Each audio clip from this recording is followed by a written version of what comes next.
Geography में कुछ topic बड़े टॉपिक है, यानी यहां अगर आप देखोगे बड़े टॉपिक आपके लगते हैं। बड़े टॉपिकों में जैसे उद्योग लगता है, पूरा लगता है उद्योग, ठीक है। ऊर्जा संसाधन लगता है, खनिज लग रहा है, और पशु संपदा भी लग रहा है। जलवायु छोटा टॉपिक है, मिट्टी छोटा टॉपिक है, भौतिक प्रदेश तो नाम नहीं दिया गया है, राजस्थान का परिचय भी नाम नहीं दिया गया। अब इन टॉपिकों में अगर आप देखिए ना, कभी कौन से टॉपिक है जो बड़े छोटे हैं जिन्हें तैयार किया जा सकता है। जैसे देखो, हमेशा नोट्स में वाइड रजिस्टर रखा करो बाइंडिंग वाला, बीच में कहीं भी जरूरत पड़ जाए और पेज डालने हो वहां पे आज भी अगर आप एक टॉपिक लेके और तैयार करना शुरू करो तो भी एलडीसी क्लियर कर सकते हो, क्योंकि ऐसा सुनहरा मौका जीवन में नहीं आएगा आपके कभी। क्या यार 60 बच्चों पे इतना छोटा कंपटीशन कभी हुआ है क्या? इसमें है। देखिए जलवायु बहुत छोटा टॉपिक है, आराम से सेपरेट नोट्स बना के इसको बढ़िया तरीके से, भले अब से लोगों तो भी नोट्स बनाया जा सकता है आराम से, कि यार बहुत छोटा 1.5 पेज का है, थोड़ा बड़ा है लेकिन मात्र 1 पेज का टॉपिक है। और भौतिक प्रदेश दिया है, बड़ा टॉपिक है लेकिन भौतिक प्रदेश में सब कुछ आ जाता है, सब कुछ। मानव संसाधन जिसमें जनसंख्या और जनजातियां और राजस्थान के प्राकृतिक संसाधन जिसमें खनिज आ गया, जल, पशु, वन्य जीव और संरक्षण, यानी वैसे देखें तो ज्योग्राफी कंप्लीट हो चुकी है। नदियां नहीं है लेकिन सिंचाई परियोजनाएं हो गई। ये टॉपिक बहुत इजी टॉपिक है, बढ़िया तरीके से आज भी पढ़ना शुरू करो तो भी इनको क्लियर किया जा सकता है। इतना कोई लंबी चौड़ी कहानी नहीं है इनकी। और ज्योग्राफी तो वैसे इजी है सर, आपसे पढ़े तो यूट्यूब पे पढ़ा है पूरा, ये 3 बार करवा चुके हैं। आप कहोगे तो भाई दोबारा शुरू कर देंगे, मैंने तो इतना मैटर करवा दिया कि मेरे तो ये समझ में नहीं आ रही कि अब यार पढ़ाऊं क्या मैं, क्योंकि हिस्ट्री करा दी, हिंदी करवा दी, ज्योग्राफी करा दी, इंडिया ज्योग्राफी करा दी, वर्ल्ड ज्योग्राफी करा दी, कल्चर करा दी, करवाऊं क्या? आप सोच रहा यार क्या लेके आऊं अब, तो भाई वापस ये लेके भले आ जाओ।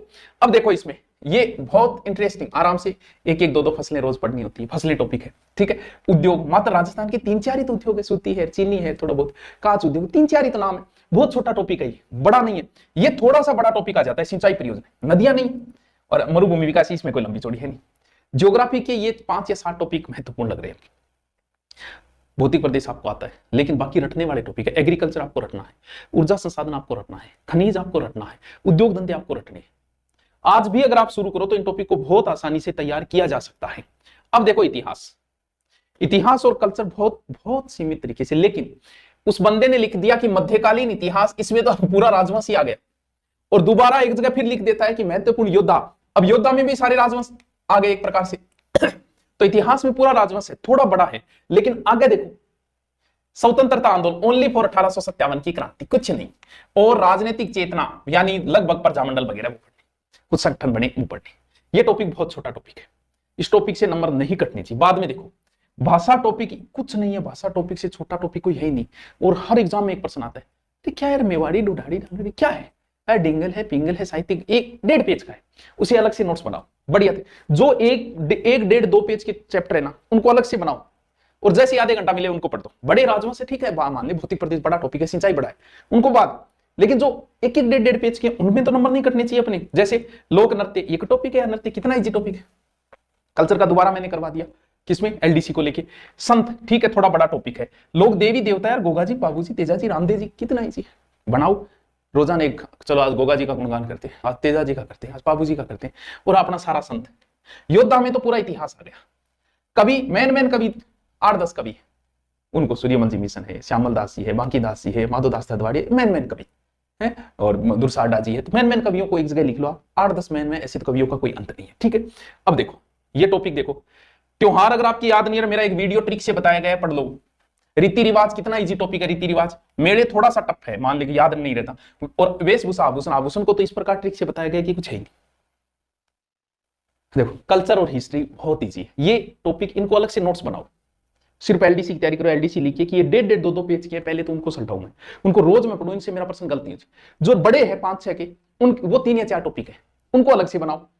अरे नहीं बना पा रहे हो ठीक है, नोट्सों में अपने वाले नोट्स से वो डाल देंगे, उनको निकाल लो प्रिंट, वरना बुक तो है ही, वरना वो छोटी वाली बुक आती है वो ले आओ, एलडीसी की बुक आती है वो ले आओ, वो आपकी मर्जी है। अब ये उद्योग आपको बता दिया, ज्यादा बड़ा टॉपिक नहीं है, 4-5 उद्योग, मैंने एक सूती सीमेंट है, 2 बड़ा है, बाकी छोटा छोटा है, सारा करवाइड है आपको, कच्चे माल, फिर खनिज, ये बड़ा टॉपिक है, बस एक खनिज टॉपिक बड़ा आ जाता है इसमें। ये लो जीके कंप्लीट, क्या है इसमें बताओ, है ऊर्जा संसाधन है, थोड़ा सा टफ है ऊर्जा संसाधन, लेकिन ज्यादा डाटा नहीं ऊर्जा संसाधन, क्योंकि रटना पड़ता है ऊर्जा संसाधन वाले टॉपिक को। अब बात आती है साइंस, हम आर्ट वालों के तो सबसे बड़ी समस्या यही है कि भाई साइंस का क्या करें, और लगभग पूरी साइंस लगती है इसमें, भौतिक रासायनिक परिवर्तन है, प्रकाश भी लगता है, लगभग टॉपिक लगते हैं। लेकिन कुछ टॉपिक ऐसे हैं जो आर्ट वालों के लिए बड़ी समस्या पैदा करते हैं, जैसे भौतिक रासायनिक परिवर्तन। साइंस का बच्चा इसे बड़े आसानी से कर देता है, आर्ट वाले की समस्या है भाई साहब इसमें। क्यों? क्योंकि हम आर्ट वालों को समझ में नहीं आती ये रिएक्शन कैसे हो रहा है। थोड़ा सा टफ मान सकते हैं इसके, अपचयन अभिक्रिया ऑक्सीकरण, ये उस समय भी हमें बड़े टफ लगते थे, क्योंकि बारी मेरे साइंस से उस समय भी बड़े टफ लगते थे। चलो ये एक टॉपिक मान ले, और एक ये धातु है, धातु थोड़ा सा टफ टॉपिक में आ जाता है। ये दो टॉपिक को छोड़ के बाकी टॉपिक अगर मैं साइंस का देखूं, जैसे प्रकाश बहुत अच्छे तरीके से तैयार कर सकते हो आप, आर्ट से हो तो भी इस टॉपिक को बहुत अच्छे से तैयार कर सकते हो, आपके नंबर नहीं कटेंगे, आराम से समझ में आ जाता है प्रकाश। विद्युत धारा ठीक है, एक दो नियम है, ओम का नियम थोड़ा दो समझो, ओम नियमों को नहीं, ओम नमः शिवाय ओम नियम को नहीं, विद्युत धारा का है, ठीक है। तो विद्युत धारा में कुछ समझ में आ जाएगा, आधा आ जाएगा, आधा नहीं आएगा। आर्ट वालों के, साइंस वालों की बात ही नहीं कर रहे हम।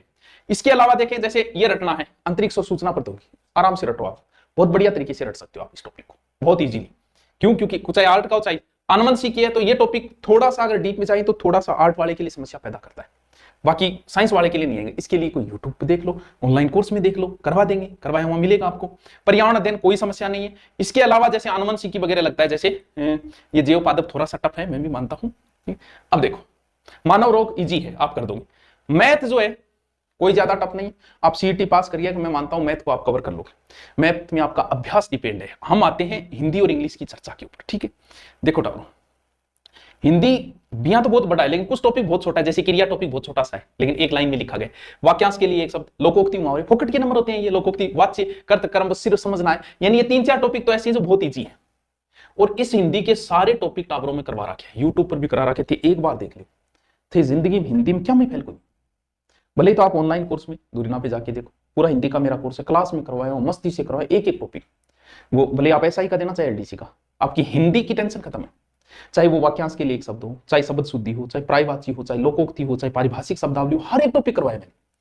संधि समास उपसर्ग प्रत्यय तो ऐसे है कि जैसे बच्चा भी सीख जाएगा। तो हिंदी में मैं नहीं मानता, मैं इसलिए नहीं मानता, हो सकता है मुझे आती है तब नहीं मानता, अगर आपको नहीं भी आती, हाँ ये टॉपिक नहीं करवाए गए अभी तक, ये करवाऊंगा। एक तो क्रिया और एक वाच्य, ये दो टॉपिक करवाने हैं मुझे, ठीक है, ये यूट्यूब पे करवाऊंगा आपको। बाकी मुझे नहीं लगता कि हिंदी में कोई एक सरल संयुक्त मिश्र वाक्य, ये भी नहीं करवाए। 3 टॉपिक बहुत इंपॉर्टेंट है, आपकी एलडीसी में मैं करवाऊंगा, और एसआई के लिए भी ये टॉपिक है एक। अब देखो, इंग्लिश ऐसी कहानी है टाबरो, हम आर्ट वालों की तो समस्या, हम राजस्थान वालियों की तो इंग्लिश में सी, लेकिन फिर भी कंपटीशन बहुत छोटा है। अगर आप दिमाग लगा के करें कि यार मुझसे पूरी नहीं हो रही है इंग्लिश, टेंस मेरे नहीं समझ में आ रहे हैं, जैसे संधि नहीं आती, अच्छा समझाने वाला तो संधि से इजी कोई टॉपिक नहीं, वरना संधि से टफ कोई टॉपिक नहीं, लेकिन कुछ टॉपिक ऐसे है कि जिन्हें आप कर सकते हो, बहुत इजीली कर सकते हो। जैसे आर्टिकल, आराम से इसको तैयार कर सकते हो आप, कोई समस्या नहीं होगी इस टॉपिक में। आर्टिकल के अंदर प्रीपोजिशन, आराम से इस टॉपिक को कर सकते हो। भले आप आर्ट के होंगे, अगर आपका मन बनाया कि ये टॉपिक मैं आराम से कर सकता हूं, सेंटेंस वाला भी आराम से हो जाता है, ठीक है। स्पेलिंग वाले में थोड़ी समस्या आ सकती है, लेकिन जैसे ये साइन, ये अपने हिंदी और इंग्लिश में से वन वर्ड आराम से तैयार कर सकते हो, बार बार पढ़े। तो इसमें 6-7 टॉपिक ऐसे जिनको आप आसानी से तैयार कर सकते हो, उनको निकालो, बाकी तो पढ़ना ही पड़ेगा। लेकिन इनको निकाल के भी अगर आप सेपरेट दिमाग लगा के करें कि चलो ये 4 टॉपिक में छोड़ देता हूं इंग्लिश के, बाकी रट लेता हूं, आपका काम बन सकता है, क्योंकि कंपटीशन बहुत छोटा है। ये मौका हाथ से नहीं जाने देना है आपको। बस इसमें ये देख लो कि ये टॉपिक मेरे हो सकते हैं, आराम से मैं कर सकता हूं, वो निकाल लो, भी बाकी छोड़ दो। आती है तब तो कोई समस्या नहीं है, कि सारा ही आता है आपको, कोई समस्या नहीं। तो एलडीसी एक बेहतरीन मौका है, बहुत